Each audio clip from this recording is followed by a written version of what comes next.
તો આજે નિફ્ટીની weekly expiry અને વીકલી એક્સપાયરીના દિવસે બજારમાં તમને થોડી નફા વસૂલી આવતી જોવા મળી છે. જો આજે બજારની શરૂઆત થોડીક નરમાશ સાથે થઈ હતી, ત્યાંથી ફરી પાછી એક તેજીનો પ્રયાસ થયો, પરંતુ દિવસના અંતે ઉતાર ચઢાવ બાદ નિફ્ટી ઓલમોસ્ટ તમને 5% જેટલું ઘટીને 26,200ની નીચે બંધ થયું. સેન્સેક્સમાં પણ લગભગ 0.5%નો ઘટાડો રહ્યો.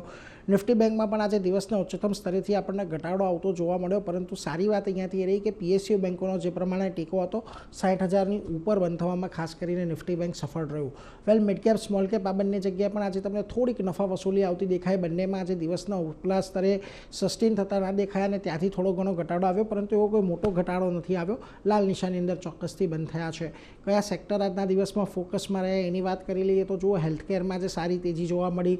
ફાર્મા સ્ટોક્સ આજે એક મજબૂત રહ્યા. પીએસયુ બેંકોની અંદર આજે કમ્પેરેટિવલી એક સારી તેજી સાથેનો કારોબાર રહ્યો, પરંતુ જ્યાં દબાણ તમને આજના દિવસે આવ્યું ત્યાં જુઓ, ઓઇલ એન્ડ ગેસ કંપનીઓમાં ખાસું એવું દબાણ હતું, એનર્જી સેક્ટર નીચે હતું અને રિયલ્ટીમાં પણ થોડીક લાલ નિશાનની અંદર કારોબાર આપણને જોવા મળ્યો.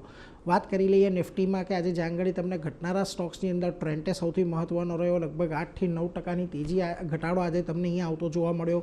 Q3 અપડેટ નબળી પડી છે, એને લઈને રિલાયન્સની અંદર આજે અમુક સમાચારો આવ્યા. સમાચારોનું ખંડન રિલાયન્સ દ્વારા કરવામાં આવ્યું, તે છતાં 4.5%નો ઘટાડો. આ ઉપરાંત આઈટીસી ઇન્ટરગ્લોબ એવિએશનમાં પણ એક દબાણ આવતું જોવા મળ્યું.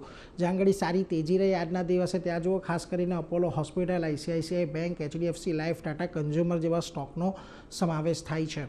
આ ઉપરાંત તમને જ્યાં ઘટાડો આવતો જોવા મળ્યો મિડકેપના દ્રષ્ટિએ સ્વિગીનું કાઉન્ટર હતું, લગભગ 4.5% જેટલો કાઉન્ટર ઘટ્યો છે.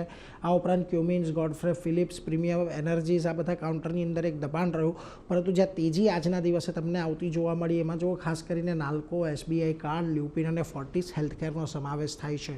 હવે ખાસ અહીંયાથી સમજવાની વાત એ છે કે નિફ્ટીની અંદર જો આજે થોડીક નફા વસૂલી આવી છે. 26,100ની આજુબાજુ એક મહત્ત્વના સપોર્ટ છે. 26,000નો એક સાયકોલોજીકલ સપોર્ટ છે, એટલે આ ઝોનને એક સપોર્ટના ઝોન તરીકે જોવું જોઈએ, પરંતુ જો આ સપોર્ટનો ઝોન તૂટે છે તો પછી આપણને ઘટાડો આવતો જોવા મળશે. નહીં તો થોડુંક આજે પોઝિટિવ કન્સોલિડેશન કે ઉપરના બાજુની ચાલ આપણને કદાચ કન્ટિન્યુ રહેતી જોવા મળી શકે છે.